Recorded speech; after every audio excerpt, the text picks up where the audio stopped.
Hello and welcome back to my office with a cup of Twinings number 4. Very good Earl Grey this. Today is slightly different. First of all, I've got to apologise for the rash of videos that suddenly materialised last week. That was because I've been doing Patreon for some time, and it occurred to me that all the videos that I did over a year ago possibly could be of interest to people, so I thought it'd be quite a nice idea to just put them out and make them available to people on YouTube. What I hadn't realised was that each of them would become dated on the day that I changed them from being hidden for only Patreon users to being open to everybody. So anybody with a link to my anybody who was subscribing suddenly got a rash of 60 odd videos over a day. So apologies for that. That was my stupidity for not realising that the things would be redate stamps with the day that I changed their format or changed their metadata. Anyway, today I'm going to be talking about something a bit different. I keep getting asked by different people about what sort of software, what sort of tools do I use when I'm writing. And I don't just use loads and loads of notebooks. Well, I do actually use an awful lot of notebooks, but it's not just them. I, many years ago, decided that if there was a piece of technology that would help me, I would use it. I started out thinking about, obviously, word processing packages. But if there's anything that I think might save me, even an hour or 2 hours in a year, it's probably worth 50 quid invested to do that. Some years ago I heard of this bit of software called Aeon Timeline. That's A-E-O-N. Well, I put it downstairs, down underneath. Aeon Timeline. It was a brilliant concept. It was something that for writers would allow you to create a timeline, and at different stages you could have all the events that you wanted in that timeline, and it would give you a tracking all the way through the timeline about what was happening when, and you could move things around the timeline so that you could see that if there was a murder you didn't have the arrest of the criminal before the murder actually happened. Just silly things like that. And I tried it for must be 6 months. It cost 30 odd pounds, and I have to admit I just could not get on with it at all. I found the graphics were dreadful. I thought that the way that the software worked was almost entirely incomprehensible. I just didn't get on with it even remotely. So I gave up. Recently, I've seen that there is a new version called Timeline 3, Aeon Timeline 3. And, well, I was still stung by last time, but I thought I'd give it a try, so I loaded it. I had a 2-week period to be able to trial it, and that was a bad time to do it because at the same time I was running the Crime Writers Association conference. I was organising it this year, and it was the 2 weeks before the conference itself that I got this software, so I wasn't able to give it a very good go, but I could see good potential. Now the difficulty is there's no videos on Aeon Timeline that I can see. There's one by a very helpful German gentleman. I didn't find it terribly useful though, because he's very quietly spoken, and because I'm deaf I couldn't really hear him. So I thought it'd be worthwhile trying to work out how to use it myself, which I have done. I have evaluated it for myself, and I'll come to that at the end. First of all, let's have a look at what exactly Aeon Timeline is. I can show you on my screen. I'm not going to go through all the process of setting up a new timeline. It's pretty much like other things. When you start, let's say we have a new one, it'll present you with a series of options that you can have a look at. If you're creating new, that's fine. It'll give you various different options. Are you having a general timeline you want to look at, or is it fiction? Is it project management? Is it legal? Is it historical? That's all very interesting, all well and good, but let's go back to one that I've already set up here. So on this screen, there's lots of options. First is you've got a timeline at the top. So this is your area where you will get different events happening. I have set a few up already. There's a surprise. You can also have a spreadsheet format, which will give you a straightforward spreadsheet looking at every different event that you want to set up. Each of these events then can be viewed in this information area. So let's just say here, this is one event. I've called it the call. It's an event. The colour is yellow.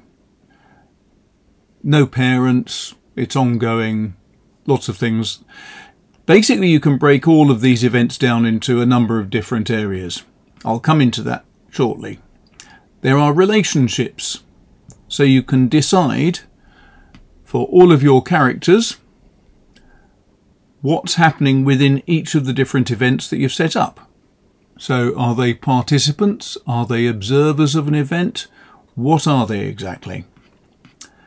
You have this called a subway, which is like a tubes map, but it gives you all of the different events and then how different individuals relate to each of the events. Are they involved? No, he's not involved there, but he is involved here, and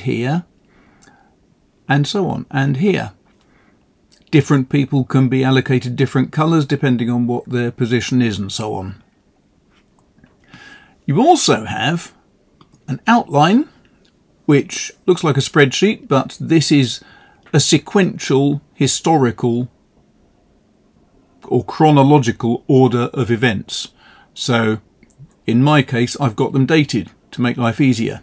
There's also a narrative option, which means that you can, instead of telling a straightforward, straight line story chronologically, starting with January the 1st and going on day by day, you can have backstories, you can have any sort of narrative manipulation that you want. So you can start after a murder and then go back in time to talk about events before the murder, which is handy.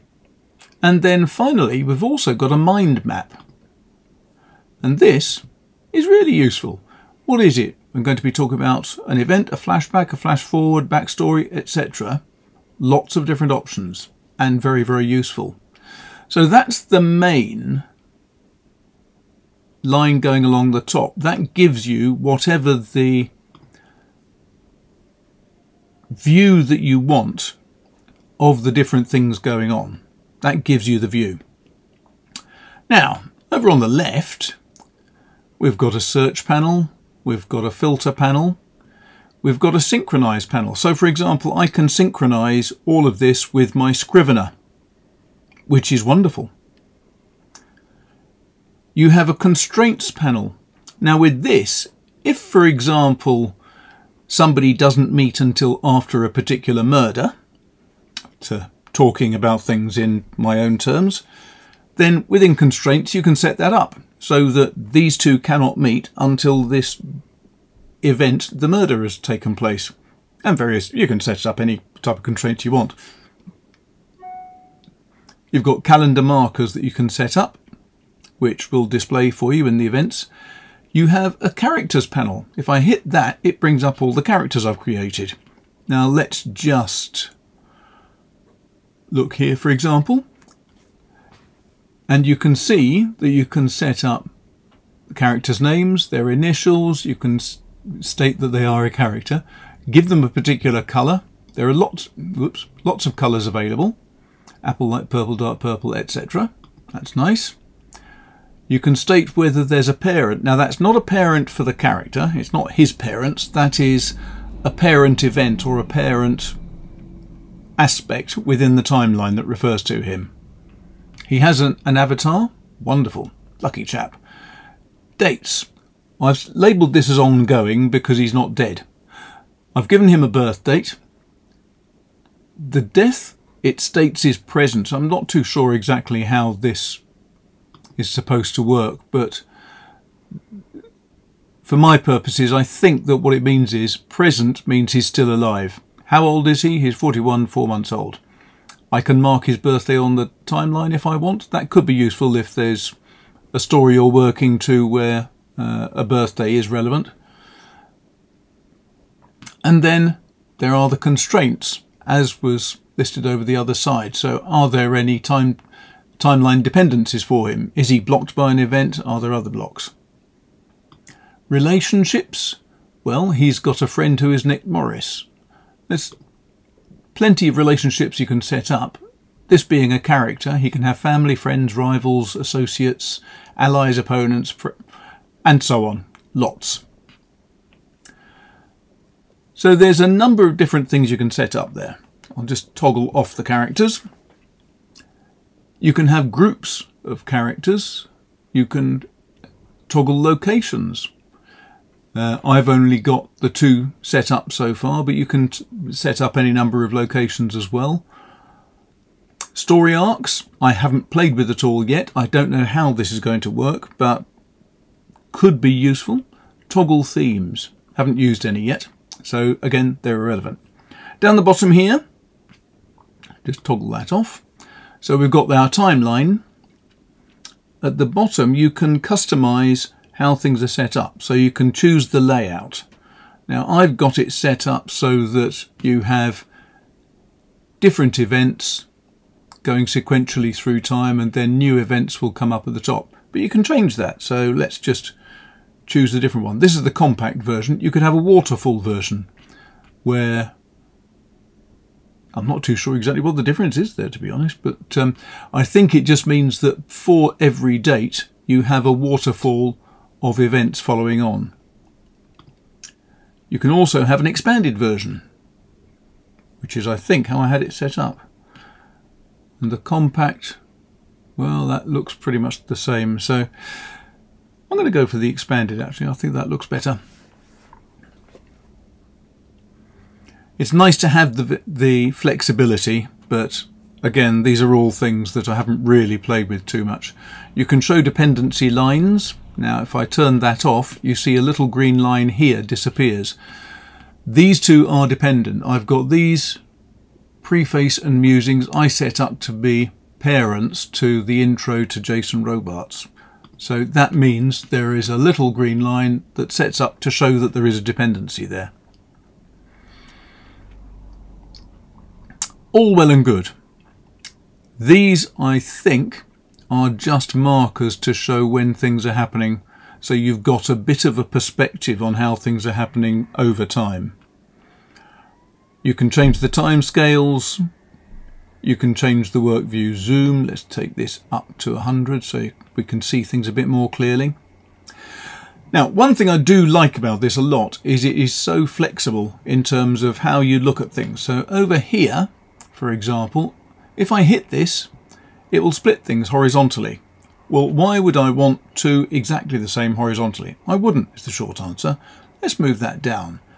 Let's say that I'm looking at the subway in the bottom. Actually, let's change that. I'll have the timeline at the bottom, tap on the top one, and I'll have that as the subway because that makes more sense. So now I've got all the names of all the characters in the book, and I have the timeline of events. When something happens, I can see at a glance who's involved at each different stage. But this is a bit too wide, really, and there's other information I'd like to look at. If I press the Alt key, it changes from horizontal split to vertical split. And it will always come up with the same view that I had before. But if I go there now and look at, say, the spreadsheet, then that gives me a list of all of the events and what colour they are and everything. So I can go through and look at every different event, while at the same time I've got my rolling events with characters' involvement here on the subway, and down here I have the full timeline as well. Now this I find really, really useful. It gives me a great deal of flexibility in how I can view things. It gives me constant view on what's supposed to be happening and when, so I can follow the actual timeline going through vertically with events. I can look at the timeline going through with the actual timeline itself down the bottom here. It just means that, can change that to compact again, and I'm going to take the size down because it'll make life a little bit easier to see it. Take down to 70%, so now I've got a bit more of a view of things. So I can see the summary of what's happening in each event. I can see the future events going on down here. I can see what's happening here with the different characters. If I want to look at the characters again, just toggle the characters panel. Here they all are. That's great. If I want to look at locations, I can put that in again. It's just really useful. So that's a sort of quick helicopter flight over the software. When I first got it, I was thrilled. I was over the moon. I thought that all of those views looked really interesting. I thought the ability to put so much information in about each character was great as well. And why I actually bought it in the end was I've got this book that I've been working on for some time, and I've been commissioned to edit it and get it published. So I thought one thing that would be absolutely marvellous would be to be able to get all of the scenes and everything into something like Timeline, and then review all of the scenes in order on Timeline. One thing that's great about Timeline is it will export all of the headings for each of the scenes and the character details and the location details and everything else. It will export straight into Scrivener or Ulysses. I haven't used Ulysses, I don't know what it's like. With Scrivener, it seems to work very well.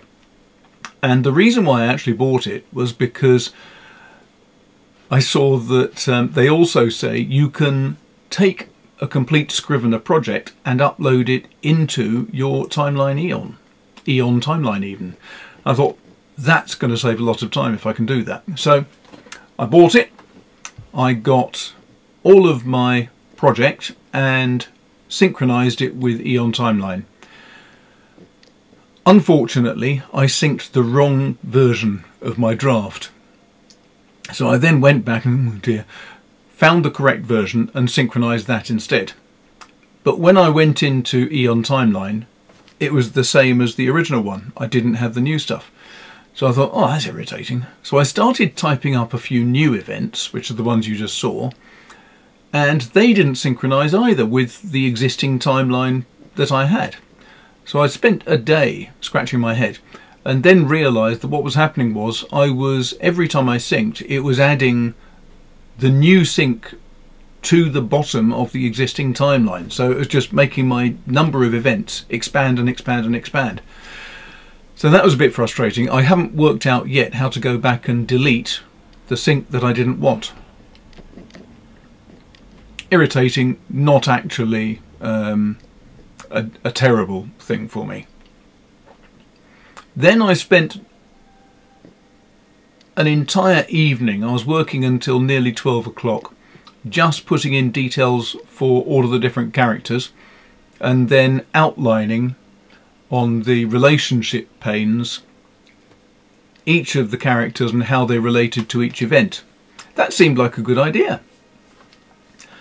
And then when I'd finished putting them all in, I went and had a look and there was nothing there. Absolutely nothing. I thought, oh no. So not only have I failed to get the syncing through, apparently with Aeon Timeline, you couldn't create relationships and then have a look at those schematically as a subway, which is what I was trying to do. There was nothing on the subway when I looked at all the characters. So that was deeply frustrating. I had to go out, I had a book launch, my new book, The Last Templar, which is the first book I ever wrote back in 1994. You've already heard that, I know, sorry. So I put it aside for the Thursday. On Friday morning, I turned it on again and I was thinking, what do I do with this? Is this 50 quid just completely burned? And what I discovered was that obviously my computer was just spending a bit of time thinking about how to present the subway, because when I turned it on, I had that wonderful subway that you just saw, the map of London's Underground. And all of a sudden it started making sense. It had taken me 5 solid days of working with Aeon Timeline for it to make sense. But, you remember what I said at the beginning? If I find a bit of software that's going to save me an hour or two a year, then that's probably worth 25 to 50 quid.